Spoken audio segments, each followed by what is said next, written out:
강의를 시작하기 전에 영화 한 편을 보겠습니다. 제가 힘들 때 아니면 마음이 좀 그럴 때 자주 꺼내서 가끔 보는 영화가 있습니다. 카핑 베토벤이라고.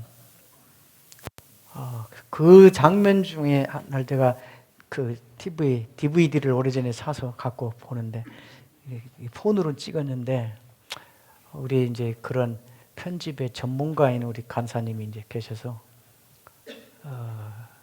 그 전에 내가 해놓은 걸 봤더니 좀 선명하지 않고 그래서 어제 제가 이렇게 봤더니 유튜브에 무료로 올라 있어요. 한 번씩 보세요. 이제 카핑 베토벤 자막 딱 있어서.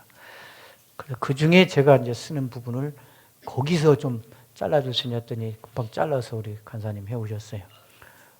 긴 영화인데 그 중에 1분 34초인가?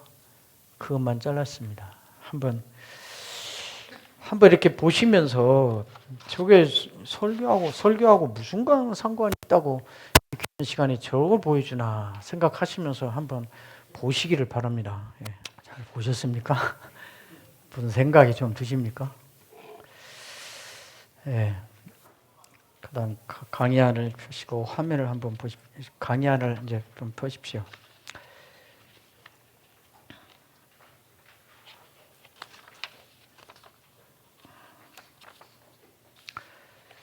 예.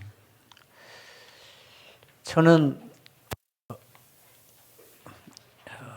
영화를 보거나 그 음악 오디션 프로 같은 걸 제가 열심히 보는데 정말 많은 걸 배워요. 사람에 대해서. 그거 하나 하기 위해서 어떻게 치열하게 10대 아이들도 이렇게 하는가. 저는 늘 그런 걸 보고 생각하다 보면 늘 설교하고 연관이 되거나 설교자하고 연관이 돼서 저에 대한 메시지 같아요. 그래서 사람이 사는 것, 사람이 어떻게 사는가 이런 걸 보는 게 중요하니까 보시면 이게 지금 이제 베토벤은 옆에 그 작곡가, 음악가를 지망하는 아가씨가 하나 와서 그 베토벤의 악보를 카피하고 정리해주는 일을 자원해서 해요. 근데 늘 말 함부로 하고 화내고 무시하고 모욕 주고 막 그래요. 막 혼내고. 근데 안 가고 있어요. 계속 그걸 해요. 이 아가씨가. 그러니까 묻잖아요. 그래서 묻는 거예요. 왜 내 곁에 있는 거냐? 너는 왜 내 곁에 있고 싶은 거냐? 이렇게 물어요. 보시면 그러잖아요. 왜 내 곁에 있는 건가? 그러니까 왜냐하면 하고 망설이다가 음악에 대한 확신이 생기니까 당신 곁에 있으면 나도 음악을 할 수 있겠다는 믿음이 생기게 하니까요. 이 말을 이제 이렇게 해내는 거예요. 늘 도전이 돼요. 우리가 목사로서 내가 설교를 가르치는 선생으로 누가 내 옆에서 그냥 같이 있으면서 당신 옆에 있으면 나도 설교를 할 수 있겠다는 확신이 드니까 곁에 있고 싶어요. 이런 말 들으면 얼마나 좋을까 하는 생각하는데 어쨌든 그러니까 음악을 나도 할 수 있겠다라는 확신을 들게 만듭니다. 당신은. 그래요. 그러니까 음악이라. 그리고 이제 음악에 대해서 이야기하는 것 같은데 사실은 음악가 얘기를 하고 있습니다. 그렇죠? 음악이라 그러면서 공기의 떨림은 있다가 신의 숨결이야. 그래. 인간의 영혼의 속삭이는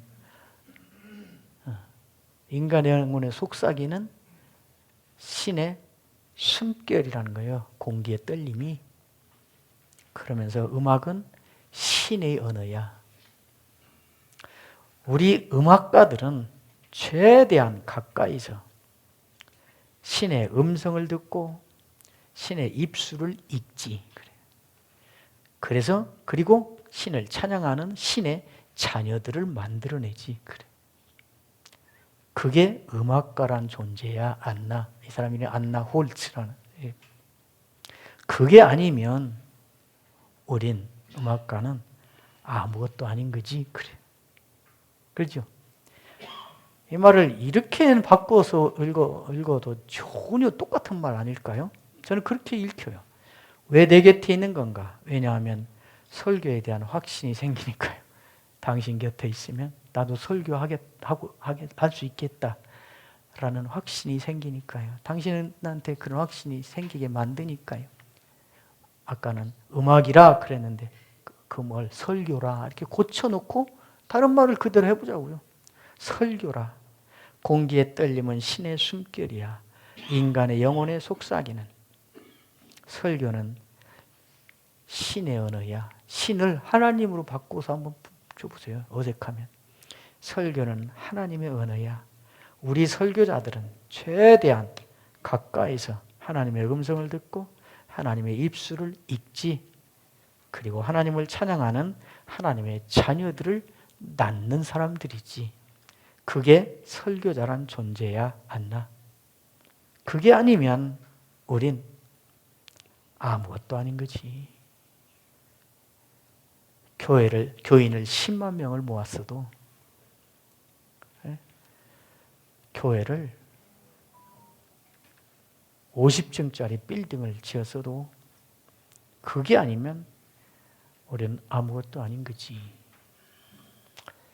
본 강의를 시작하기 전에 제가 일부러 보여드리고 싶었어요. 우선 설교자란 무엇인가? 설교자의 의미와 가치와 명예가, 영광이, 존재 이유가 어디에 있는가라는 우리 자신에 대한 고민과 역할에 대한 성찰, 우리 설교자의 진정한 자부심과 자긍심과 당당함과 떳떳함은 어디에 근거해서 어디로부터 오는 것인가? 왜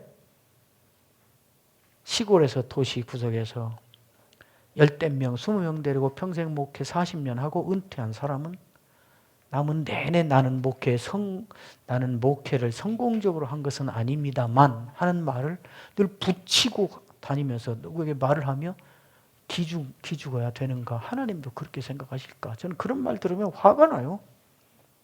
화가 나. 예, 저는 평생 40년 목회하고 은퇴했습니다. 평생 교인 10명 데리고 했습니다만 열심히 했고, 저는 평생을 그렇게 설교자로 산 것이 가장 큰 영광이고 복이고 보람입니다. 정말 저는 잘 살았다 생각합니다. 그래야 되는 거 아니에요? 저는 성공한 목회자는 아닙니다만 왜 그딴 소리를 해서 하나님을 모욕하냐고. 반대로 왜 교회 건물 좀 크다고, 왜 교인 좀 많이 모았다고 별짓을 다 하고 사냐고. 왜 무속과는 상극인 삶을 사는 사람이 무속을 따르는 사람하고는 절친으로 사냐고. 바울처럼 이방인에게는 이방인이 되고 이 사람이 저 사람이 돼서 하나라도 더 전도하려는 전도의 열정으로 그러는 거냐고. 그 사람들이 가지고 있는 그 무엇에 덕을 보고 싶어서 협력을 하는 거냐고. 설교자인 것의 자부심과 자긍심은 어디에 있는 거냐고. 좀 편하게 사는 것이 보람이 있는 거냐고. 평생 고생하면서 힘들게 살았으면 실패한 설교자에서 쪽팔리는 일이냐고. 한번 고민을 해보고 우리 시작합시다. 그래서 제가 이 영화를 보여드렸습니다. 예, 이제 여러분 강의 한 1페이지에 파트 1입니다. 설교를 왜 하는가인데, 이번 캠프의 주제는 이미 다 익히 아시는 대로 소통을 넘어 변화로 이끄는 설교가 이번 캠프의 큰 주제입니다. 변화로 이끄는 설교. 이 변화로 이끄는 설교라는 주제를 놓고 5가지 질문을 던지고 답하면서 여기에 전체적인 답을 이제 해 나가려고 합니다. 먼저 전체적인 아웃라인, 전체 큰 그림을 한번 같이 보고 여기다 넣어놓고 하나씩 달려 나가야 따져나가야 도움이 될 것 같아서 먼저 개요적으로 도입 삼아 말씀을 드리는 것입니다.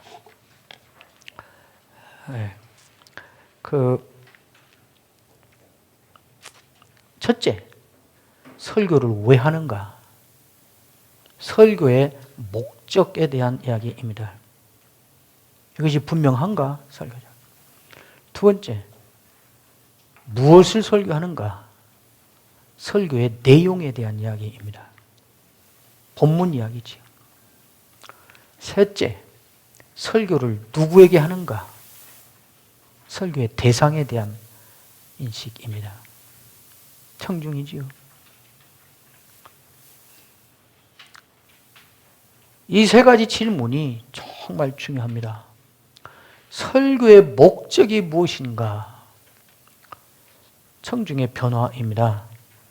이 지당하고 자연스럽고 당연하고 모두가 아는 이것이 설교의 목적이 무엇입니까? 라고 물을 때 그 질문에 대한 답안지를 쓸 때만 유효하고 효력을 발생하고 실제로 설교를 준비할 때나 설교를 할 때는 어디에서도 찾아볼 수 없는 우리의 설교에 아무런 영향을 주는 것도 없고 설교에 반영을 주는 것도 없는 것은 혹시 아닌가? 이것이 그렇게 확실하다면 그러면 당연히 물어야 될 것이 내가 설교하는 목적이 설교의 목적이 청중의 변화라면 그러면 어떻게 해야 그것이 되는데? 라는 질문이 나오고 거기에 대한 답이 무엇인가로 확신하는 것에 따라 설교가 만들어져야 되지 않겠습니까? 근데 실제로 그러고 있는가라는 것을 확인해 보자 하는 것이고 그 얘기를 이제 오늘 첫 강의에 하려고 하는 겁니다. 그 다음에 무엇을 설교하는가? 그러면 누구에게 설교하는가? 이 세 가지가 한 덩어리로 묶여서 정말 중요한 것입니다. 이것이 확실해지면 필연적으로 수반되는 다음 질문이 따라오게, 이걸 진심으로 묻는다면 필연적으로 수반되는 다음 질문이 있습니다. 따라 나오는 그게 뭔가? 그러면 어떤 태도로, 어떤 마음으로 설교를 해야 그게 되는가? 설교자의 설교에 대한, 설교 대상에 대한 마음이 뭔가, 진심이 뭔가, 태도가 뭔가, 그거 중요하지 않겠습니까? 그 다음에 그러면 설교는 말로 하는 건데 어떤 말로 해야 그것이 되는가? 그래서 설교자의 강단 언어입니다. 5가지를 이제 하나씩 다뤄가면서 제가 이론을 설명하거나 설교학을 여러분들에게 진술해서 이해시키거나 그런 게 아니고 간단한 개념을 알아야 되니까 무슨 말을 하려고 이 개념을 내가 내놓는 것인가를 설명하고 그게 실제로는 어떻게 하는 걸 말하는가를 설명해서 제가 늘 우리 설교자우스 캠프가 늘 캐치프레이즈로 열듯이 이론과 실천이 통합되어서 실제 설교가 그렇게 되는 대로 가는 그 고민을 해보려 합니다. 이제 눈치채셨겠지만은 2박 3일의 설교, 다른 때 같으면 제가 3시간도 연속 강의하고 밤중에도 제가 하고 그렇게 했는데 지금은 나이가 들어서도 못하지만 그렇게 했다가는 바로 생명의 위협을 느껴야 돼서 할 수가 없어요. 앞에서 설교 20분 했는데 제 상태를 걱정해서 앉아서 해야 되지 않냐 와서 간사한 누가 걱정하시는 분이 앞에 계시다 그러는데 시작도 안 했는데 걱정이면 나보고 어떻게 하라고 내가 그랬는데 조심해서 하겠습니다. 1시간 이상을 하면 이게 수치적으로 안 되더라고요. 근데 한 번도 지켜본 적은 없는데 제 아내가 처음 할 때는 막 손을 들고 막 난리가 났었는데 그래서 오늘 또 이제 뒤에서 1시간 되면 이제 그만하라고 저한테 경고를 할 것입니다. 1시간 되면 멈추고 그렇게 할 것인데 좀 이해를 해주시고요. 충분히 못해도 그래서 제가 핵심 포인트를 제가 하고 넘어가고 어떤 건 실제 본문을 가지고 하는 걸 좀 더 자세히 하고 할 것인데 그를 자세히 읽어보시면서 하시라고. 듣는 것만 가지고는 충분히 얘기가 어려우니까 그 읽어보시라고 가능하면 자세하게 그 강의 안에 다 기록을 했고 제가 이제 캠프가 끝나고 나면 좀 서둘러서 이 내용을 좀 정리하고 엮어서 여러분들이 참고하시도록 소장하고 참고하시도록 책을 낼까 하는데 그전에는 언제까지 내야겠다 하면 몇 밤 세우고 뭐 어떻게 하고 했을 텐데 지금은 계획대로 할 수가 없더라고요. 아무리 계획 세워도 몸이 힘이 빠지면 안 해야 돼요. 그전에는 제가 글에 올려놨잖아요. 열심히 일하고 틈틈이 쉬면 되는데 지금은 열심히 쉬고 틈틈이 일해야 돼요. 그것도 틈틈이도 몸이 허락하는, 그러니까 시간이 얼마나 걸릴지를 모르겠어요. 그리고 이제 그래서 제가 이렇게 한 번씩 전체 모여서 저는 공동체성을 중요하고 교감을 중요하게 여기니까 특히 설교에 있어서는 이렇게 모여서 하는데 이제 우리 시스템을 좀 전환해서 끝나고 가을부터는 주로 온라인 시리즈 이렇게 세미나 방식으로 시스템 전환을 하고 다른 미디어 방식의 그 이제 전달을 잘 하려고 합니다. 말이 나온 길에 미리 부탁하는데 저희가 지금 그 온라인 설교자 하우스 마스터 클래스라는 이름을 달고 그 온라인 커뮤니티가 되어 있습니다. 단톡방이 있습니다. 거기에 이제 오신 분들은 글이 초대하는 걸 다 우리 간사님들이 보내드릴 텐데 글이 들어오십시오. 거기에 지금 280명 가까이 들어와 있는데 그동안 이런저런 일로 처음에 하다가 제가 자료를 올리거나 이런 것들을 안 했는데 가을 되면 이제 거기에 종류별로 CK의 Q&A 설교학 또 한 구절 묵상, 설교 한 편 만들기 이게 분야별로 자료를 이제 주기적으로 이렇게 올리려고 합니다. 거기 오시면 거기서 도움을 많이 얻지 않을까 싶습니다. 오늘은 그래서 설교를 왜 하는가? 설교의 궁극적인 목적이 무엇인가? 목적이 그것이라면 그것을 목적으로 알고 있기 때문에 그것이 우리 설교에게 당연히 미치고 우리가 그렇게 목적이 그거라고 확신하고 있는 사람이기 때문에 당연히 우리가 설교에 대하여 취해야 될 자세 또 실천해야 될 설교를 진행하는 데서의 방법 이것들이 무엇이겠는가 하는 것을 이제 이야기를 좀 하려고 합니다. 그 1페이지를 보시면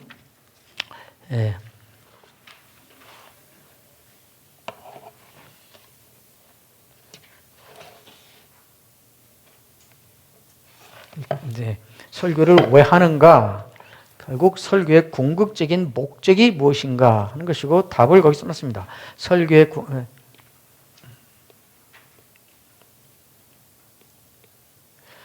궁극적인 목적은 청중의 변화다.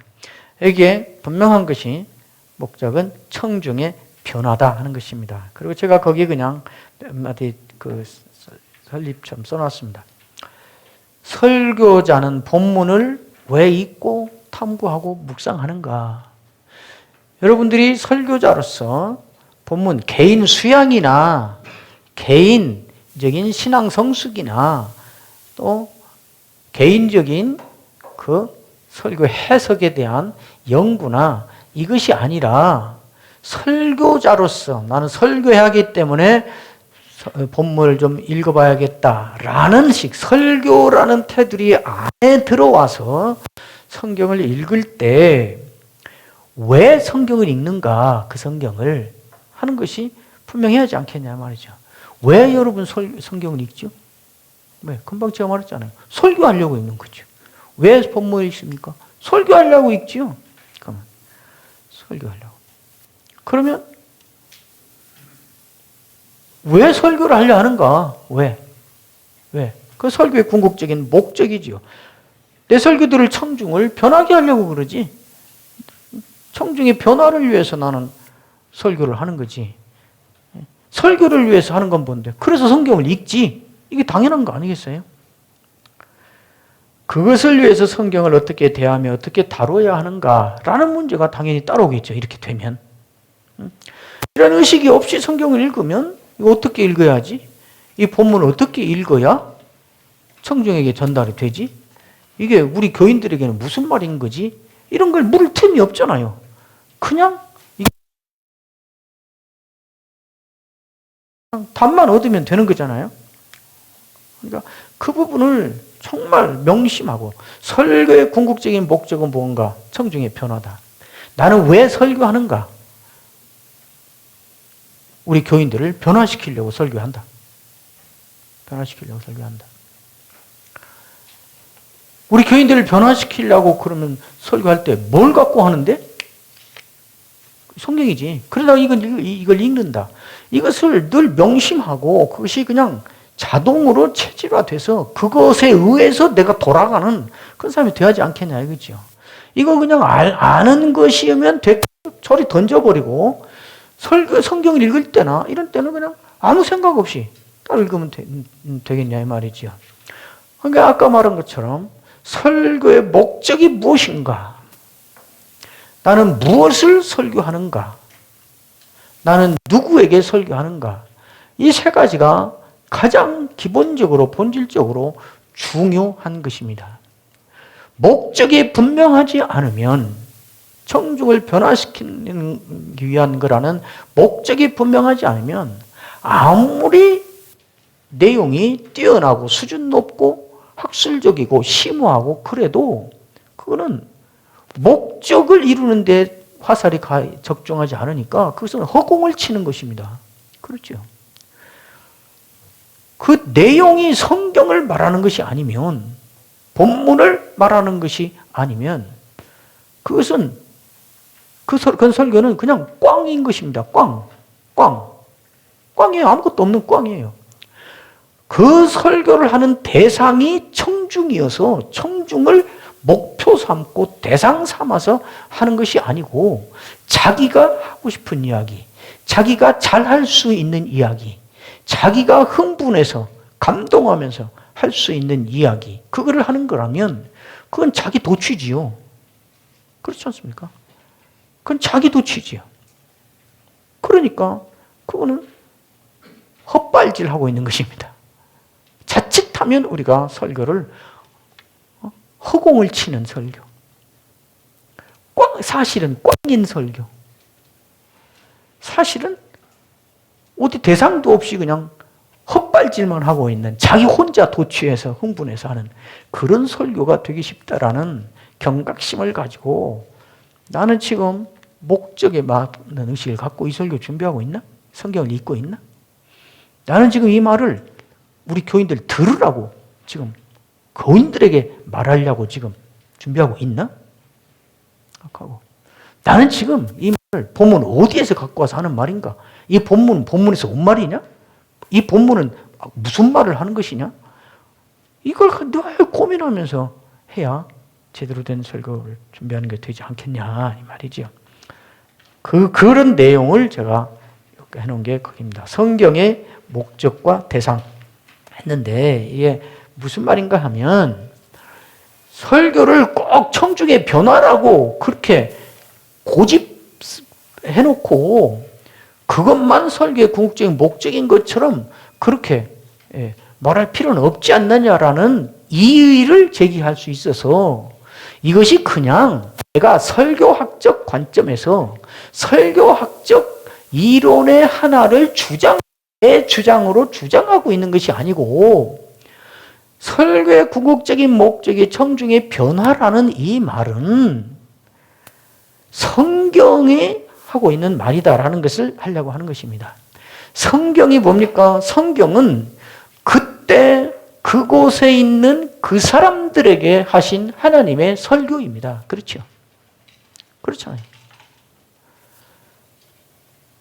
그러면서 하나님은 그때 그 사람들, 그곳에 있는 그 사람들에게 설교를 하면서, 하나님은 동시에, 그때 이중적이라고 그랬는데, 여기, 이중적이라, 무슨 말인가? 하나님은 마치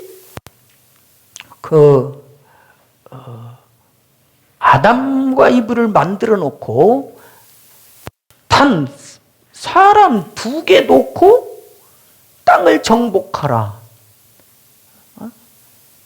온 땅에 충만하라. 이 2사람만 본 게 아니라 하나님은 이 2사람을 통해서 이어질 온 땅에 충만해질 모든 사람을 보고 말씀하셨듯이 아브라함을 불러놓고 아브라함 한 사람을 놓고 말하면서 이 사람으로 말미암아 이루어질 하늘의 모래 같고 바닷가의 모래 같고 하늘의 별같이 많을 그 사람들을 이미 염두에 두고 거기도 향하여 동시에 말했듯이 하나님이 그때 그곳에 그 사람들에게 말씀을 하실 때 하나님은 당장 그 상황에 있는 이 사람들에게 직접적으로 말씀을 주신 것일 뿐만 아니라 하나님은 오고 오는 세대 꼭 읽어보세요. 그래서 구약의 중요한 핵심이 네 자녀에게 자녀의 자녀에게 From the generation to the generation. 그러니까 하나님의 뭐예요 그게? 네 자녀에게 자녀의 자녀에게. 그거는 하나님이 하신 이 말씀, 하나님의 이야기가 역사가 계속되는 한 계속 전달되고 전수되고 전승될 것을 의도하셨다 그 말이에요. 그 여러 곳에서 우리가 발견할 수 있잖아요. 예수님도 뭐 그렇고 땅 끝까지가 뭐예요? 그러니까 성경 자체가 그때 그곳에서 그 사람들에게 말씀이 오고 오는 세대 모두에게 지금 이곳에 있는 이 사람들에게도 주어지는 말씀이 되도록 할 의도를 가지고 하나님이 주셨다 그 말이에요. 이해가 되시죠? 그리고 설교자는 사실은 그때 그곳에 그 사람들에게 주신 그 고대의 그 말씀이 문화도 다르고 역사도 다르고 환경도 다르고 상황도 다르고 인종도 다르고 언어도 다르고 모든 것이 달라서 극도의 간격을 갖고 있는 이 사람들에게도 여전히 하는 말이 되고 여전히 이들에게 하시는 말씀이 되고 상황은 다르지만 어느 때는 상황을 초월하여 그들의 하나님이 이들의 하나님이 되고 그래서 우리의 하나님이 되고 우리의 하나님이 이 우리 속에 들어있는 각 개인에게는 나의 하나님이 되고 하박국서에서는 하박국이 만나는 하박국의 하나님인데 하박국에 하셨던 그 이야기 그 사건을 우리가 전하면서 하박국의 하나님이 우리의 하나님이 되고 우리 하나님이 나의 하나님이 되게 하는 이 일을 하는 그 결정적인 역할을 하는 사람이 설교자라 그 말이죠. 그러니까 설교자는 과거에 갇혀서 과거를 해설하는 해설가가 아니고 과거와 지금을 구별지어서 그때는 그랬고 지금은 이렇고 하는 경계인이 아니고 설교자는 운반인이에요. 운반. 설교자는 경계인이 아니라 교량인이에요. 다리를 놓는 사람이란 말이죠. 그래서 그것이 여기에 와서 이것이 되게 하는 그거란 말이죠. 그런데 하나님은 왜 그러는가? 왜 이렇게 말을 해서 이렇게 하는가? 그 목적이 무엇인가? 전사님 이것이 꺼져버렸다.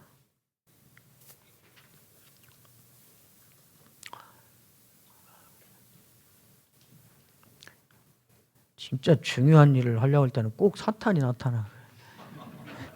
방해를 해.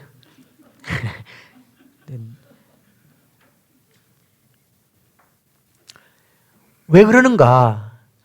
역사를 가르쳐 주려고 그런 게 아니고 역사 공부를 시키려고 그러는 것이 아니고 그때 하나님이 그들에게 그 말씀을 하는 그 설교를 하는 목적은 이들이 변하게 하려는 것이에요. 하나님에게 이들이 반응을 하는 거라 그 말이에요. 잠시 후에 이해할 텐데 이것이 순수한 해석이 목적 전체인 순수한 의미의 해석학자적 태도로 성경을 읽는 사람과 설교가 목적이어서 성경을 읽는 사람이 근본적으로 다른 차이점이에요. 나타나요. 뒤에 제가 이제 또 얘기할게요. 왜 그러는가? 이들이 반응을 하게 하려는 것이에요. 하나님에게. 그것이 뭐예요? 변화라 말이죠. 여러 말로 바꿔서 말하시죠.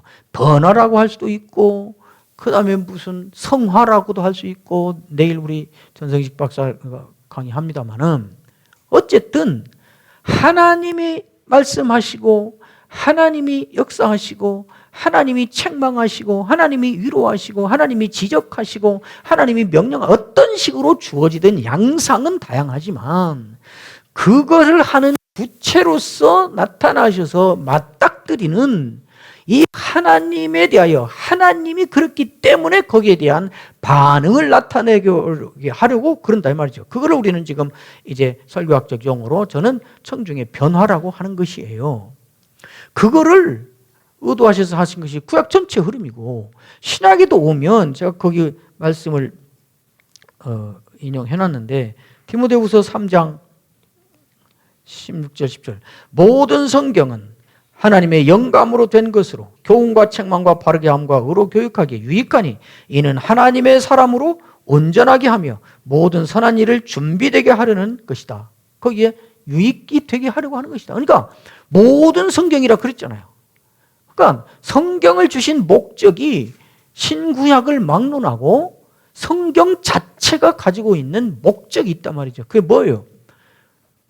시대와 상황과 공간을 불문하고 누구나 이 성경 말씀을 듣는 사람은 변하게 하려는 것이라 그 말이죠. 그죠? 변화요. 그게 목적이에요. 그리고 로마서 15장 4절은 무엇이든지 전에 기록한 바는 우리의 교훈을 위하여 기록된 것이니, 무엇이든지 전에 기록된 바는 우리의 교훈을 위하여 기록된 것이라 그러잖아요. 성경의 위로로 소망을 가지게 하고 인내를 갖게 하려고 그렇게 했다. 사도 바울의 말이에요. 로마서 15장 4절. 또 데살로니가전서 2장 12절에 보면 사도 바울이 그래요. 내가 설교하는 목적이 뭔가를 분명히 밝혀요. 너희를 권면하고 위로하며 너희에게 증거하였는데 왜 그랬냐? 이는 왜 그랬냐면 너희를 불러 자신의 나라와 영광에 들어가게 하시는 하나님께 합당하게 행하게 하려고 나는 설교한다 이 말이에요. 그렇잖아요. 그러니까 변화하려는 것이에요. 골로새 1장 28절에도 우리가 그분을 전파하여 모든 사람에게 권하고 모든 지혜로 모든 사람을 가르치는 것은 설교지요. 그리스도 안에서 완전한 자들로 세우려 하는 것이라. 무슨 말로 하려고 이렇게 하는 건가? 아까 자꾸 말했듯이 설교학적으로 볼 때 설교의 궁극적인 목적은 청중의 변화다. 그러니까 그렇게 알고 그렇게 받아들이라는 말이 아니고, 설교의 궁극적인 목적이라는 제 설교학의 이 결론은 성경이 설교를 그의 백성들이 하신 목적이 그거니까 그 목적을 가지고 한 그 말씀을 우리가 오늘 우리의 청중에게 다시 설교할 때도 여전히 그 목적 때문에 하는 것이어야 맞는 거 아니냐. 그래야 성경적인 설교가 되는 거 아니냐. 그 얘기예요. 제 말이 딱 맞죠. 설교란 뭐냐? 제가 아까 말했습니다. 꼭 읽어보십시오. 그때 그곳에 그 사람들에게 주어진 그 말씀을 지금 이곳에 이 사람들에게 주어서 이들을 이렇게 세워서 하나님 앞에 세우는 거예요. 그래서 하나님과 이들이 이 고대의 말씀을 주신 그들의 하나님이 여기 있는 이 사람들과 맞닥뜨리게 하려는 것이에요. 이 맞닥뜨릴 때 사실은 우리 어떤 식으로 어떤 양상으로 어떻게 말하든지 본질은 언제나 이런 거란 말이죠. 하나님의 요구예요. 요구. demanding 한단 말. 하나님의 요구예요. 하나님의 맞닥뜨림에서 뭔가 쉬운 말로 해가면 이거예요. 이제 너의 세계에서 내 세계로 들어오라는 요구예요. 너의 스토리에서 내 스토리로 하나님 그 말이죠. 너의 인격에서 내 인격으로 들어와라. 그러죠. 네?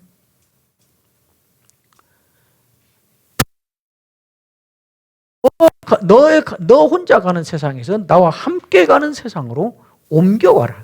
이런 요구란 말이지요. 여기에 대하여 반응을 하는 것이 변화라 이 말이죠.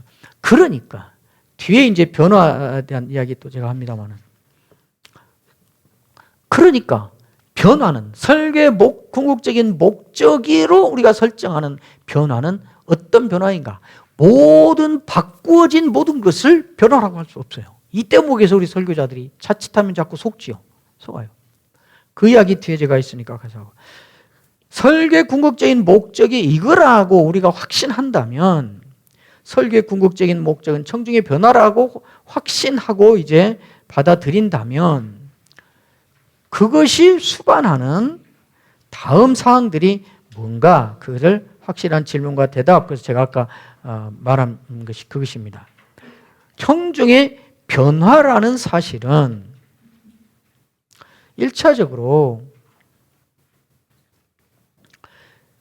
아까 강조했듯이 설교자가 설교를 위하여 성경을 읽는 순간부터 설교를 준비하고 그 설교를 갖고 강단에 서는 순간까지 이 모든 과정을 절대적으로 지배하고 있는 것이 무엇이어야 되느냐? 뒤집어서 말하면 설교자가 이 모든 과정에서 절대적으로 염두에 두고 영향을 받고 제약을 받아야 되는 중요한 사항 하나가 뭐냐? 나는 청중의 변화를 위해서 지금 이것을 하고 있다라는 생각을 갖고 그 생각 아래서 그 작업들을 해야 되지 않겠냐 하는 이야기입니다. 그 다음에 두 번째가 설교자와 청중에게 주는 요구. 아까 말했듯이 설교자에게는 무슨 요구인가? 그것 때문에 너 설교한다는 것을 잊지 말고 그것을 위해서 네 설교에 모든 것을 바쳐라 하는 이야기이지만, 청중에게도 이것을 가르치고 청중에게도 요구하는 게 있다 이 말이죠. 청중에도 이걸 알려주고 청중도 알아야 된다 이 말이죠. 왜 설교를 듣는 것인가? 설교를 하는 사람은 내 설교를 듣는 사람들을 변화시키려고 나는 설교를 한다 이거고, 설교를 듣는 사람은 왜 설교를 들어요? 내가 저 설교 듣고 변하기 위해서 나는 설교를 듣는다. 우리 목사님의 설교가 유창하고 뛰어나고 감동적이고 은혜롭고 그것과 상관없이 그가 하는 말씀이 내게 들리는 그 말씀의 목적이 나 변화라고 하신 말씀이기 때문에 나는 왜 설교를 듣는가?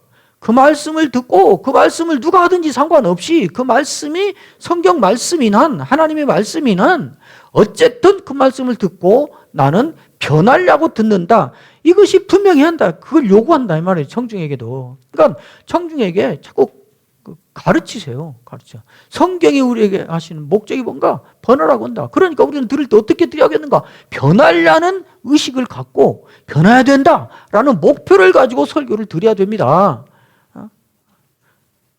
그렇게 담대하게 자꾸 가르쳐서 청중의 설교를 듣는 태도도 우리가 가르치고 그걸 변화시켜야 된다 그 말이죠. 한번 들어보려고 말씀이 참 좋습니다. 이게 요즘 현대 설교에 대한 청중의 최고의 찬사인데 그게 무슨 찬사예요? 나 어디 가서 큰 교회 가서 지방 가서 오래전에 집회를 냈더니 내 선배가 거기 몇 분 계시는데 대학부 때 말씀이 참 좋네 그러면서 악수하고 가더라고. 그래서 아무것도 안 했지. 근데 속에서는 욕을 했지. 미친 그랬지. 당신 듣고 변화라고 한 거요. 평가라고 한 게 아니고. 그렇지. 그런 말 해줘도 난 그렇게 기분 좋아하지 않아요. 설교를 왜 그따위로 하는 것보다는 기분 좋죠. 좋죠. 청중도 편하려고 드려야 할 거 아니에요. 트집 잡으려고 들으면 되겠어요? 왜 나 들으라고 자꾸 설교를 해? 오늘 설교는 나 들으라고 하면서. 그럼 너 들으라고 하늘에 천사 들으라고 해? 그럼 여기 있는 사람 들으라고 내가 여기서 설교했지 온 세상에 있는 사람 다 들으라고 설교했어? 이게 분명히 해야 된다고 말이죠. 나 들으라고 한 설교네 그러면 듣고 회개할 것이 있으면 회개하고 감사할 게 있으면 감사하면 됐지. 왜 나를 쳤다고? 뭘로 어떻게 쳤는데? 저 설교할 때, 담임 목회할 때 이런 내용의 설교를 강단에서 우리 교인들에게 여러 번 했어요. 여러분, 정상적인 상식이 있고 보통 수준의 인격이 있는 설교자는 절대로 설교 가운데 어느 한 사람, 어느 상황을 두고 그것을 치려는 마음으로 설교하는 목사는 없습니다. 믿고 들으세요. 내가 그랬어요. 믿고. 희한하게 같은 설교를 했는데 우리 교회 처음 나온 청년이 쭈빗쭈빗 인사를 하는데 문에서 안 나가고 쭈빗쭈빗해요. 자꾸 막 죄송한 것처럼. 그러면서 멈칫멈칫하면서 오늘 말씀이 꼭 저들으라고 하신 말씀이었습니다. 이제 혹시 시간이 되시면 좀 뵙고 말씀을 더 좀 들을 수 있으면 좋겠어요. 이러고 있어요. 기분 좋았지. 그날 하루 종일 집에 가서 기분 좋았죠. 2주일 후에 내가 알았어요. 우리 장로 가운데 한 사람이 그 설교 나 들으라고 했다고 나를 왜 치는 설교냐고 시험 들어서 나를 엄청 욕했다는 걸 2주 후에 들었다니까. 누구 책임이요? 베드로의 설교를 들은 사람은 3,000명이 회개하고 복을 받았어요. 스데반의 설교를 들은 사람은 돌로 쳐 죽여버렸어요. 설교자를. 분을 못 사게 해서. 누구 잘못이에요? 이 스데반이 좀 베드로처럼 좀 지혜롭게 잘 설교해 그따위로 설교를 해가지고 그럴까요? 똑같아요, 내용이. 근데 한 사람은 설교하고 3,000명 회개했고 스데반은 설교 다 못 마치고 결론 들어가기도 전에 돌에 맞아 죽었어. 못 마치고 미완성 설교로 하고 죽었어요. 누구 잘못인 거예요? 그렇죠. 그러니까 교인들에게 설교가 무엇인가? 설교를 물론 내가 설교를 잘하는 사람이고 설교의 영웅이란 말이 아닙니다. 늘 부족해서 늘 회개하고 늘 통곡하고 늘 고민합니다. 얼마나 긴장이 되는지 설교 강단에 교회 도착해서 30분 전에 도착해서 화장실 갔다 왔는데 올라오기 전에 또 화장실 가서 오줌 싸고 옵니다.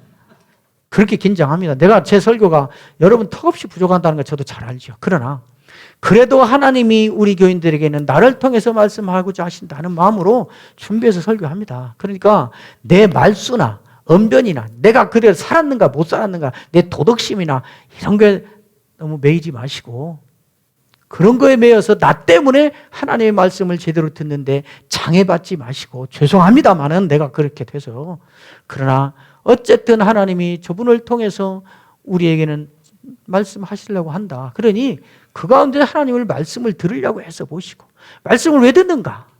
내가 변하려고 듣지. 이 마음을 가지고 꼭 설교를 들으십시오 하고 여러분 얘기를 해서 설교를 통하여 교인들의 설교 듣는 수준과 자세를 이렇게 올려놓을 필요가 있다 그 말입니다.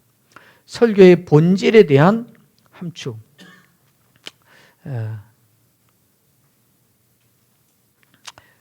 그 본질은 뭐냐면 뒤에도 자꾸 얘기하니까 그냥 한마디로 하고 가겠습니다. 설교는 많은 설교자들이 설교를 들어보면 그게 청중을 이해시키려는 그 강의예요. 강의. 해설, 설명, 논증 이거란 말이죠. 설교는 해설과 설명이 아니고 설득입니다. 해설과 논증과 설명은 그 사람을 이해시켜서 받아들여서 이거에 대한 이해력, 지식을 높여주려는 거예요. 그게 강의예요.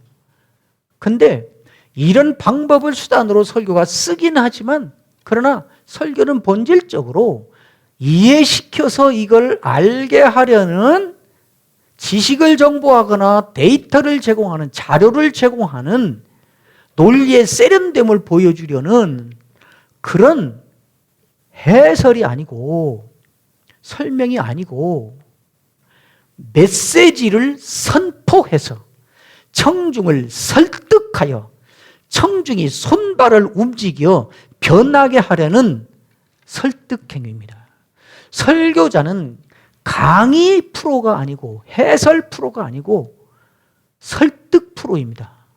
설득.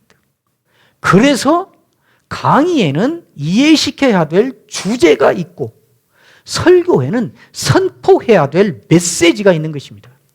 그러니까 여러분이 설교를 아무리 해석을 잘하고 주의를 멋지게 했어도 거기로부터 이 사람들에게 주어지는 메시지와 그 메시지를 어떻게 실천할 수 있는가 하는 구체적인 지침, 적용, 상황적 적용이 주어지지 않으면 저들은 움직일 길을 모르는 것이고 행동을 할 수가 없어서 결국은 설교의 궁극적인 목적은 성취할 수 없는 설교가 되고 마는 것입니다. 그 얘기하려는 거예요. 설득행위다. 설득이니까 이해시키거나 설명하는 건 필요 없어. 그 말이 아니고 거기에 멈춰서는 안 된다. 그것도 일이 가기 위한 중간 방편으로 필요한 것이다. 그 말이에요. 이해가 되시죠? 그 말입니다. 그러니까 보세요. 거기에 제가 이제 그 공과대학 강의실과 강단의 설교의 차이가 뭔가 그걸 해놨는데, 공과대학 강의실의 교수님과 그 백화점 냉장고 코너의 세일즈맨을 제가 비교해놨어요. 설교자는 공과대학 강의실은 냉장고를 강의하는 공과대학 강의실은 냉장고의 원리와 냉장고의 제조 과정과 거기에 적용되는 과학적 원리 이것들을 풀어줘서 그 과정을 이해시키려는 것이에요. 그게 공과대학 강의실의 냉장고 가르치는 교수님이에요. 백화점 전자 코너의 냉장고 코너의 세일즈맨은 어떻게든지 이 고객이 냉장고를 사게 하려는 것이 목적이에요. 저는 설교자는 이 둘을 놓고 비유적으로 말하자면 공과대학 강의실의 교수님보다는 훨씬 더 백화점 판매 코너의 세일즈맨이 설교자는 거기에 더 가깝다. 자존심 상하세요? 세일즈맨이라고 그래서? 역할을 보시라고요. 이 사람은 냉장고. 여러분 한때 오래전에 제가 설교 강의 시간에도 갔다가 실제 보여주면서 얘기도 했었는데 애플하고 삼성이 그 신제품 설명회를 해요. 늘 삼성이 빵빵 나가 떨어지고 애플이 대성공이에요. 스티브 잡스가 나와서 언제 신제품을 아이팟부터 시작해서 뭐 애플을 한다 하면 온 세계가 들썩거려요. 기다려. 무슨 차이인 줄 아세요? 스티브 잡스는 갖고 나오면 거기에 스토리가 있어요. 사고 싶은 마음이 있어요. 아이팟인가요? 갖고 나와서 보여주고 사고지. 여러분 라디오로 우리가 음악을 듣고 다 했었죠. 라디오로 들을 때 이걸 볼 수도 있으면 좋겠다. 그런 생각 들었었죠. 그럼 너무 좋겠죠. 그거 여기 있거든요. 그리고 내놔. 꽉 가는 거예요. 삼성은 이것으로 말하자면요. 용량이 얼마나 크냐면요. 얼마나 오래 쓸 수 있냐면요. 이건 사양을 설명해요. 여기는 스토리를 말해요. 이들의 스토리를. 그러니까 여기는 그 들으면 너무 감동이 되는 거예요. 야 그러는 거죠. 이제 다 바뀌었죠. 그 얘기입니다. 그 다음에 변화의 내용 아까 말했는데 아까 계속 제가 강조한 거 민감하신 분은 감을 잡았을 텐데 그 변화의 내용이 뭐냐? 단순한 윤리적 도덕적 차원에서의 변화가 아니다. IMF 때 11조를 한 번도 안 하던 사람이 갑자기 한 사람들이 생기고 했어요.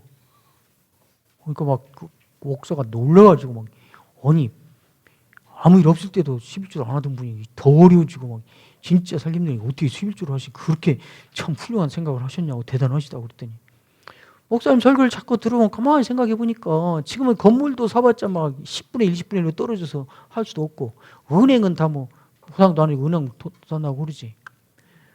시간의 문제지 그대로만 된다면 11조 하는 게 그래도 제일 안전하고 제일 수지 맞겠더라고요.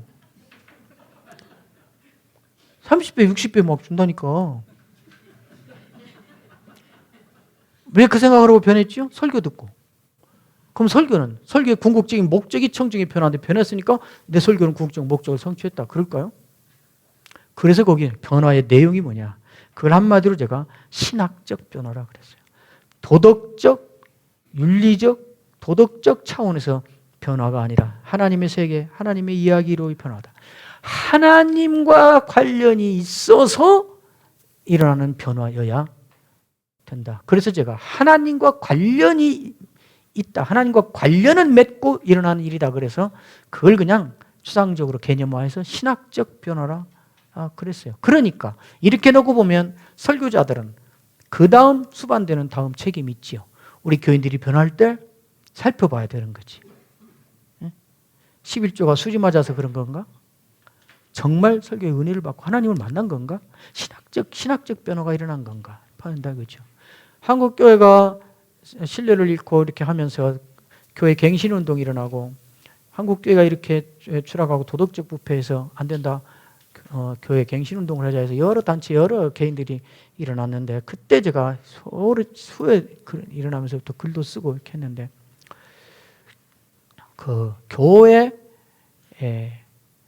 회복을 위한 갱신 운동은 도덕 갱신, 윤리 갱신 이것이 아니라 신앙 회복으로부터 오는 갱신이어야 된다. 그런 일들을 구제하고 정직하게 하고 민주적으로 하고 더 많이 밖으로 보내고 하자. 그 말 하자는 것이 그 말 하지 말자는 것이 아니라 똑같은 일을 하는데 이래야 우리가 세상으로부터 그 욕을 덜 먹는다. 이래야 교회가 신뢰를 회복한다. 이래서가 아니라 우리는 하나님을 믿는 사람들이니까 신자답게 교회답게 살기 위해서는 이런 일을 해야 된다. 그래서 이런 일을 똑같은 일을 하는데 그 일을 하는 원인, 근거는 어디로부터 오냐? 신자다워야 되니까 신자다우려면 민주적이어야지. 신자다워야 되려면 정직해야지. 신자답게 살려면 손해보더라도 남을 도와야지. 이래서 하는 것이어야지. 이래야 도덕적으로 욕 안 먹는다. 이래야 한국교회가 신뢰 회복할 수 있다. 그러니까 이거 하자라고 가면 그건 신앙하고는 상관없는 도덕 갱신 운동이고 윤리 갱신 운동 아니냐. 한국교회 여러 단체들이 이걸 주장하는 여러 교계 어르신들이 지금 이걸 착각하고 있는 거 아니냐. 신앙을 강조해서 신앙대로 살자. 신앙대로 산다는 것은 무엇이냐. 이거 하는 거다. 그러니 이거 하자. 그래야 이것이 교회 본질을 회복하는, 그래서 그것이 사회를 갱신하는 갱선운동으로 가는 것이다. 그러니까 그렇지 않으면 교회는 단순히 사회복지단체가 되거나 사회 민주화운동하는 NGO가 되거나 뭐 이런 것들이 돼버리고 교회는 없어지는 거 아니냐. 그것과 같은 말이에요. 변화의 영역. 이게 무슨 말인가 하면 거기 이해, understanding, 태도, attitude, 가치관, value, 행동, behavior. 왜 이 말을 하는가 하면은 우리는 여기에서 좀 생각을 편협되게, 변화에 대한 생각을 편협되게 갖고 있기 때문에 이게 어디에도 바로 영향을 주는가 하면 적용에도 영향을 줘요. 그 변화란 늘 눈에 보이는 외형으로 확인할 수 있는 어떤 행동이 일어난 것을 변화라고 한정 짓는다 말이죠. 그러나 그렇게 편협되게 변화에 대한 개념을 가져서 변화시켜야 되는데 변화가 일어나게 하는 데에 대한 강박관념을 가질 필요가 없다. 이 얘기를 하려고 하는 것이에요. 변화는 최소한, 이건 오래전 교육학에서 나온 얘기예요. 최소한 변화의 좌소라, 변화가 일어나는 처소들이 최소한 4군데에서 일어난다. 하나는 이해요. 이해. 이전에는 저 사람이 나한테 팅팅 대고 쏘는 것을 저 인간은 왜 이렇게 나만 보면 화를 내고 팅팅거리고 왜 저래? 나한테 뭐가 불만인 거야? 그랬는데 어느 계기에 저 사람은 원래 그러는구나. 나한테 불만이 있어서 화풀이하려고 그런 게 아니구나. 이해가 변했죠, 생각. 아, 저 사람이 나한테 저러는 건 특별히 나한테 관심이 있다는 표시를 저렇게 하는 거구나. 그럼 바뀐 거죠.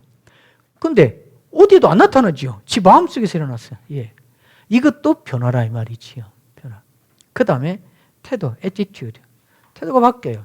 여러분, 우리 다 설교해 보니까 알잖아요. 신방을 가든지 교회에서 설교하든지 은혜 받았구나 라는 걸 확실히 언제 알아요?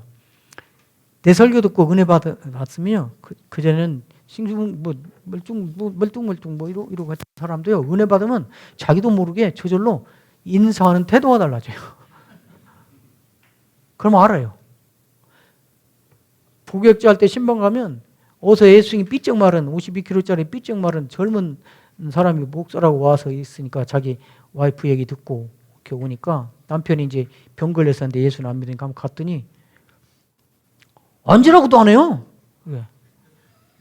자기 방에 들어갔는데 자기 부인이 간청을 받고 갔는데 내가 앉으라고도 안 해요. 그럼 내가 어떻게 했을까요? 내가 막 내성적이고 얌전한 것 같지만 그래도 어느 순간에는 저도 좀 뻔뻔하고 당당하거든요. 좀 앉읍시다. 그러고 앉았어요. 좀 앉으시라고. 몇 번 그랬어요. 다른 데 가서도 그러고 앉으라고. 그리고 그 어색해 하니까 저 사람 나 싫어하는구나. 그래서 뭐 쭈비쭈비 할 뻔은 뭐 있어. 나는 하나님 말씀하고 할 말하고 그 다음에 뭐 저 알아서 하고 내가 어차피 친했는데 친한 거 깨질 일도 없고 안 친했으니까. 뭐 돈을 받은 것도 아니까 뭐 받았던 돈 끊어질 일도 없고 했죠. 하고 정말 간절하게 듣건 말건 하나님하고 나온 일이니까 간절하게 기도하고 기도 끝나니까 완전히 선생님을 대하듯이 해요. 저를. 최소한 이 사람이 될지 안 될지는 모르지만 나에 대해서 진심이구나 하는 것은 확인했겠지. 그러니까 태도가 변해요. 태도가. 말이 변하고. 이전에는 채찍질을 하건 뭘 하건 말만 하면 들고 일어나고 반대했는데 어느 순간부터 설교 듣고 나더니 잠잠히 있어. 그럼 저 인간 이제 할 말이 없는가 보다. 그럴 일이 아니라 은혜 받았구나. 그렇게 생각하면 되잖아요. 내가 설교하는데 자꾸 울어. 할머니가 앉아서 울어. 그러면 은혜 받았구나. 확실하지? 은혜 받고. 그래가지고는 찾아가서 인사도 하고 뭐 그냥 친하게 한다고 하고 나중에 알았어.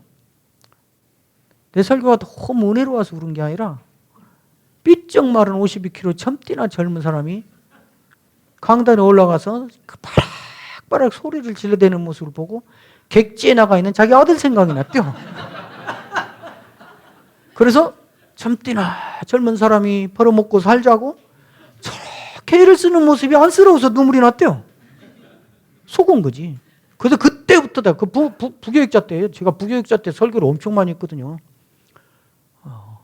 엄청 많이 했어요. 1년에 한 6, 70번을 보통 했어요. 그때부터 내가 결심을 했어요. 설교자는 인들의 눈물에 속으면 안 된다.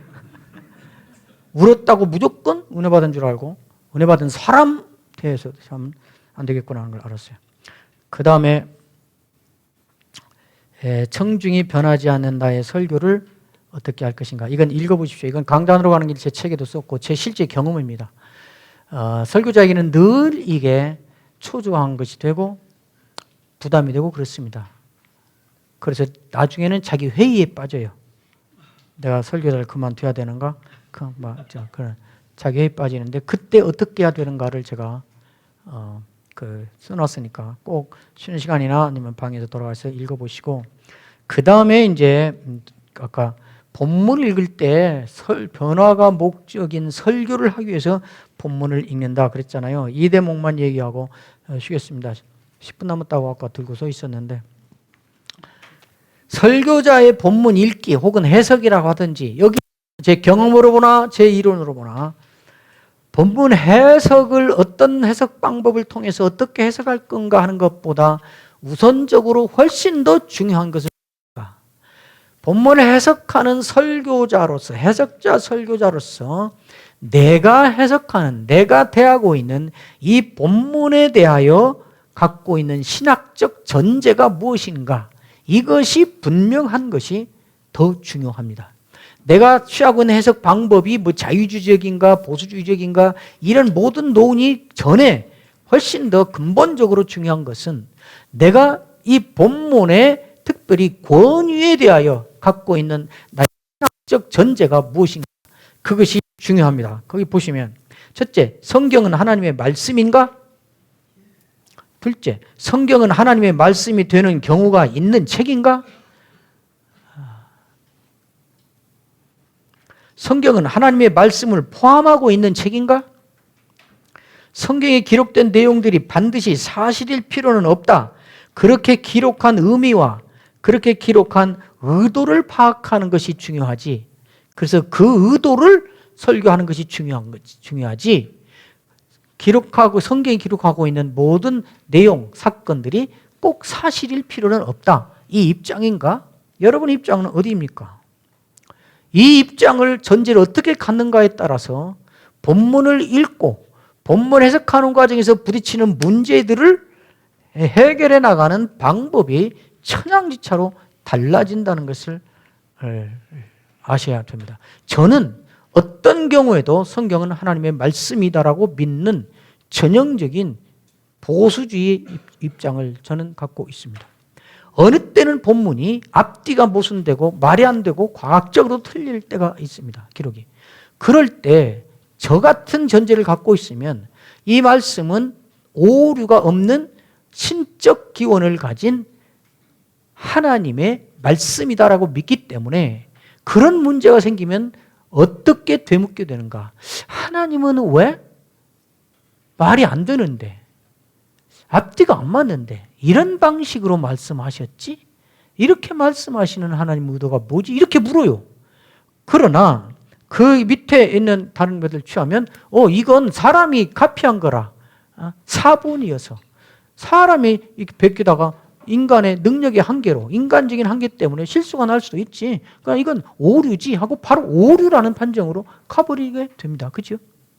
하나님의 말씀을 포함하고 있다는 것은 그중에 이것은 하나님의 말씀인가 아닌가를 판정할 기준과 권한이 누구에게 있어요? 자기에게 있어요. 특별히 네 번째, 그거는 성경에 기록된 두 번째와 네 번째는 이것을 공식적인 입장으로 갖고 있는 신학교도 있고 교단도 있습니다. 성경에 기록된 내용들이 반드시 사실일 필요는 없다. 그 신학교에서 공부를 한 목사분이 설교학 박사과정 공부를 하겠다고 저를 찾아와서 공부를 한 적이 있습니다. 근데 이 입장이에요. 그러니까 늘 제 강의가 받아들이기 힘들겠죠. 그죠? 나는 이것은 하나님의 말씀이라는 것을 전제로 하고 오류가 없고 이건 하나님의 절대 권위를 가진 하나님의 말씀, 신적 권위를 가진 하나님의 말씀이다라는 걸 전제로 해석하고 말하고 하는데 하나님께서 홍해를 가르쳤다. 하나님께서 여리고를 7바퀴 돌았는데 그냥 무너졌다. 이건 하나님이 하신 일이다. 요나가 고기 뱃속에 들어간 걸 하나님이 고기를 불러서 그리 들어가게 하셨고, 고기 뱃속에 들어갔는데 고기한테 하나님이 얌망 먹어 삼고 속에 보관은 하고 있는데 죽게는 하면 안 돼. 산채로 데리고 있어. 그래서 된 일이다. 그러니까 다 사실이라고 얘기하는 거예요. 근데 이해가 안 되는 거예요, 그게. 말이 안 되는 거지. 그러니까 요나의 물고기 사건이나 홍해의 사건이나 여리고 무너진 사건이나 이런 것들이 꼭 사실일 필요는 없다. 그 왜 성경은 그런 사건을 기록하는가? 그 기록을 통해서 말하고자 하는 의미와 의도가 뭔가 이것을 파악해서 이것을 말하는 것이 중요하지, 이것이 사실이냐 아니냐 이것은 뭐 따질 일도 아니고 별로 중요하지도 않다. 그러면 예수님의 부활이 사실일 필요는 없다. 예수님이 부활했다고 성경이 말하는 이 의도가 뭐냐? 이것이 중요한 건가? 그거 내가 한 번은 물었어요. 네가 이것이 꼭 사실일 필요는 없다. 다만 이런 의미를 포함하고 있다라고 생각하는 그래서 하는 그 메시지 설교에 네 인생을 걸 수 있냐? 못 걸지. 못 걸잖아. 왜냐하면 이걸 말한 근거 사실인지 아닌지 모르니까. 그 다음에 네가 네 인생을 걸 수 없는 너의 설교, 너의 메시지에 그 말을 듣는 너의 교인들이 거기에 일정을 걸 수 있냐, 인생을? 못 걸지. 사실인지 아닌지도 모르고 그냥 해석해서 자기 멋대로 요약해서 하는 말에 어떤 놈이 걸어. 그랬더니 그 다음 학기인가 복학을 안 하고 그냥 그걸 끝났는데, 그래서 그랬는지 어땠는지 모르지만 저는 확실해요. 그래서 그 말을 제가 길게 해설을 해놓은 것이에요. 여러분의 전제는 뭡니까? 저는 누가 뭐래도 죽었다 깨나도 다만 내가 내 이성의 한계, 내 논리의 한계, 내 경험의 한계, 내 과학의 한계, 내 상식의 한계, 이 한계 안에 볼 때 이건 모순이 확실하다라고 나는 알 뿐이야. 그것이 내 지식의 한계야. 그러나 다음 한 가지를 나는 더 알아. 그러나 내 이 한계를 초월하는 거기까지를 다스리고 있는 하나님의 입장에서는 이것이 전혀 모순이 아니라 당연한 일일 수 있다. 다만 이런 일은 있을 수 없는데 있어서 문제가 아니라 이런 일이 있을 수 있는 상황이 있는데도 내 지식이 거기에 못 미치는 것에 문제일 수 있다. 저는 그렇게 생각해요. 광신적이고 맹신적인가요? 저는 그렇게 믿습니다. 여러분은 내가 매일 대한 이 성경의 권위를 어느 정도나 인정하는가, 이 신학적 전제를 어떻게 갖고 있는가 하는 것을 한 번쯤은 이렇게 점정을 해봐야 된다 이렇게 생각합니다.